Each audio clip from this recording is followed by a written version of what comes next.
Welcome back to some new r/malicious compliance stories, where people comply to the letter, but not the spirit of a request. I hope you had a great day. Thanks for all the likes and comments on the last video. And now let's start with the first story.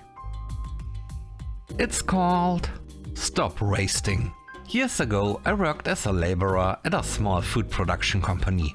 We made all sorts of sauces and ready-made food. Think mom and pop operation with industrial ambitions.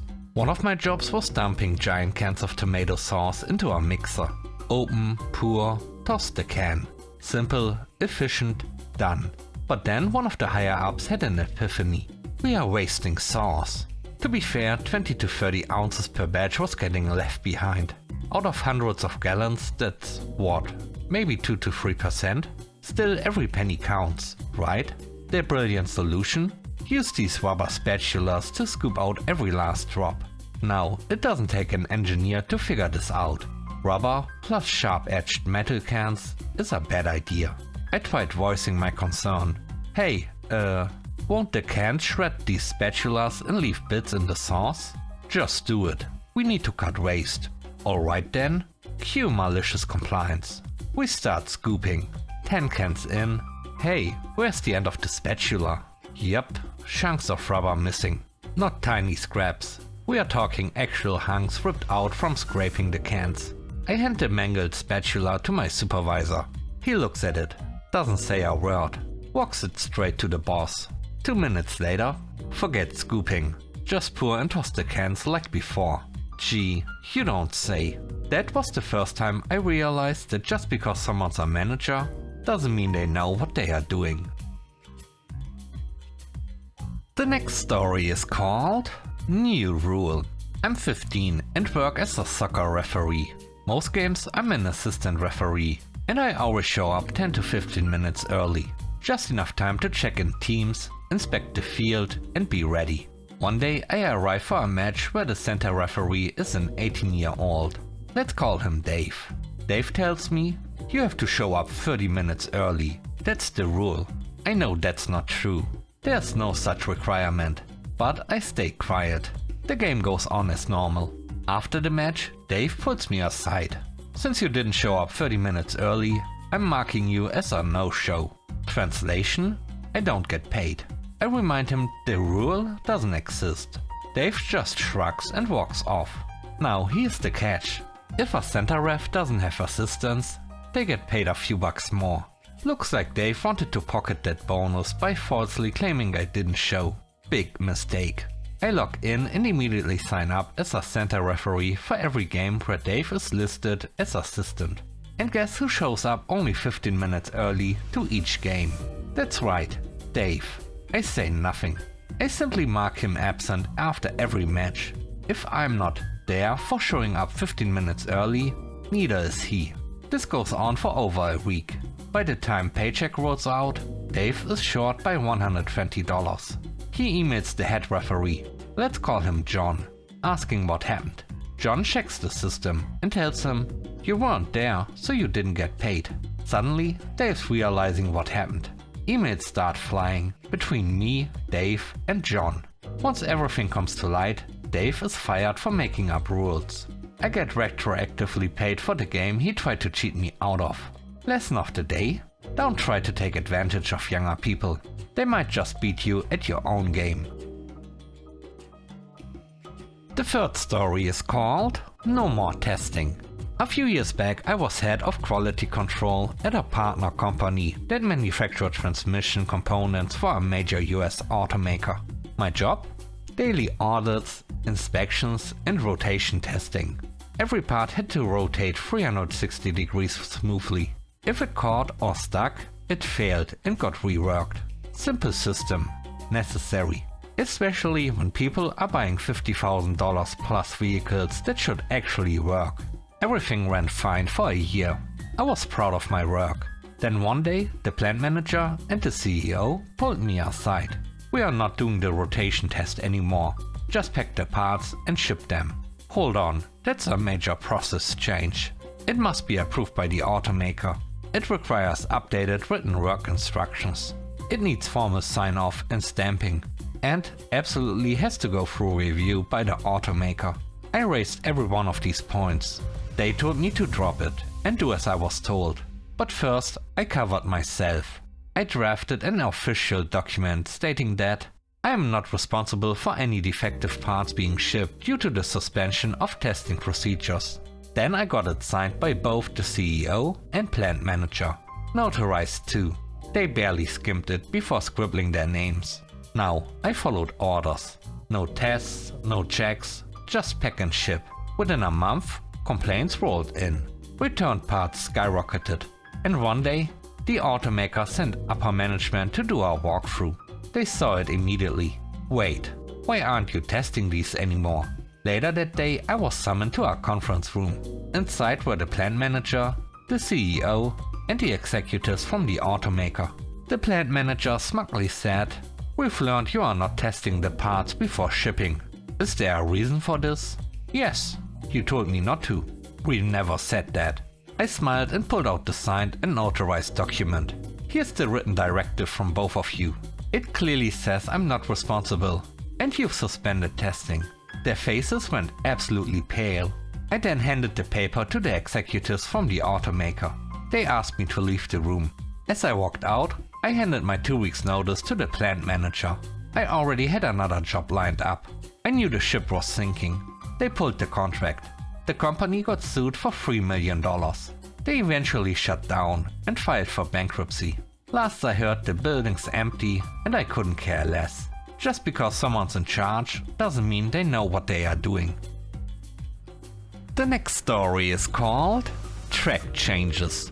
When I started working at a new company, my boss, let's call him Wallace, had one very strong opinion.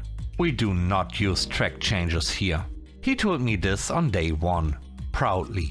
He hated digital editing tools. So instead of Word documents with comments and suggestions, we were expected to type up the entire document, print it, stand beside him, and watch him mark it up using whatever was on his desk. Pens, pencils, Sharpies, dried pasta, possibly a squid. This resulted in documents covered in arrows, asterisks, and abstract scribbles. Frequent misinterpretations, lost time, and a workplace full of frustrated editors. We gently tried raising the issue with upper management. Nothing happened. I personally suggested switching to track changes. Twice. On the third try, Wallace snapped. In front of everyone. "Didn't I tell you that we don't use track changes here?" I stood there, calmly. Then loudly and professionally responded, "I am so sorry, Wallace. You're right. Track changes are completely unnecessary. I'll never use them again." We had a 50-page urgent document due. So I picked up my faintest, messiest pen, the one that skips ink, and responded to all 50 pages of feedback, and scribbled tangled loops. I included asterisks, arrows, PTO notes, footnotes, and maybe even an interpretive dance in punctuation form. I made absolute chaos, but followed his exact processes. Then I left it on his desk while he was in a meeting, and went home. The next morning we all found an email, sent at 10:30 p.m. from Wallace. Effective immediately. Please use track changes for all documents. I didn't say a word, but my coworkers gave me the look. The "you just made history" look. The last story is called The Axe. In my early years as a pharmacist, jobs in my city were sparse. To make ends meet, I split full-time hours between 2 pharmacies. One downtown, one in the suburb where I lived. The 2 owners were friends and coordinated my schedule. On the calendar, an X next to my name meant I was working that day, just at the other store. Enter D, my coworker at the suburban store. D could not, would not, refused to understand that the X meant I wasn't available for her store. She would call my cell non-stop, leave hang-up messages on my home phone, and act like I was skipping work when I was very much on the clock, just elsewhere. Worse, my phone charged per call, so her antics were literally costing me money. After the second round of this nonsense, I started pulling my battery the second I clocked in downtown. She got mad I was ignoring her. Eventually I got offered a full-time spot at the suburb store, thanks to their growing nursing home operation. Things seemed to settle, until Dee got promoted to assistant manager, and suddenly thought she ran the whole place. I still helped out downtown in emergencies, and I still had keys to that store. Which brings us to the first day before our wedding. The downtown pharmacist's daughter, a friend of mine, was getting married. Her mom asked me to work that first day at the downtown store, so she could attend the pre-wedding Mandy party. I agreed. An X went next to my name on the suburban schedule. While on break I called the bride to apologize for missing the party and joked, "Don't worry, I'll just doodle brown Sharpie all over my hands when we are not busy and pretend I was there." That was it, a joke. But guess who eavesdropped? Apparently she had found the one spot in the pharmacy where she could hear the break room. So now she thinks I'm working at the suburb store that Thursday, because she overheard me say, "when we are not busy." That same week we were getting new pharmacy software, and Dee, in all her managerial wisdom, decided we'd skip our usual 5-day batch prep and do everything on Thursday. This meant preparing 500 plus prescription cards in one day, instead of 5. My tech started panicking, so I told her, just make up the usual meds without patient data, just to save time. Dee overheard that too, and snapped at the tech. This younger generation is just scared of hard work. I checked the schedule, big ol' X next to my name, which meant I wouldn't be there Thursday. And if Dee assumed otherwise, not my problem. Thursday, around midday, my phone starts blowing up.